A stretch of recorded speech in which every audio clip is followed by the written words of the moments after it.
আসসালামু আলাইকুম রহমতুল্লাহ হামিদাম মুসাল্লিয়ান আম্মা বাদ ফাউযু বিল্লাহি মিনাশ শাইতানির রাজিম বিসমিল্লাহির রহমানির রহিম।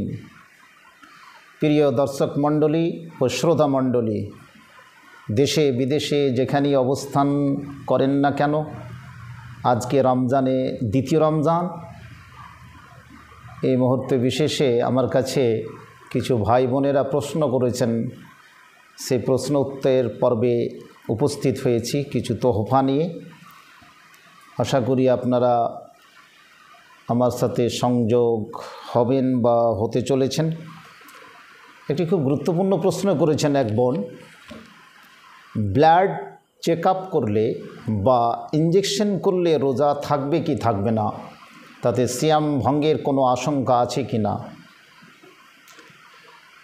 এই প্রশ্নটির উত্তর খুবই সহজ। যে প্রশ্নের উত্তর আমরা মজমু ফাতাওয়া ইবনে বাজ থেকে পেয়ে যেতে পারি।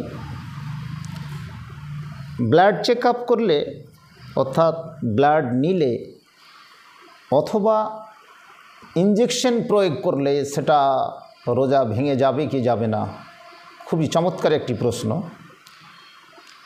এটা পরিষ্কার হাদিসের ভাষায় বা হাদিসের রোশনীতে ভিটামিনবিহীন যদি ইঞ্জেকশন হয় তাহলে এক্ষেত্রে রোজা টুটবে না, আর ব্লাড চেক আপ করলেও টিকবে, রোজা ভঙ্গ হবে না। এবং সূত্রের জন্য, প্রমাণের জন্য মজমু ফাতাওয়া ইবনে বাজের কথা আমি বললাম। আশা করি প্রশ্নটির উত্তর আপনারা কি পেয়ে গেছেন। আল্লাহু আলাম।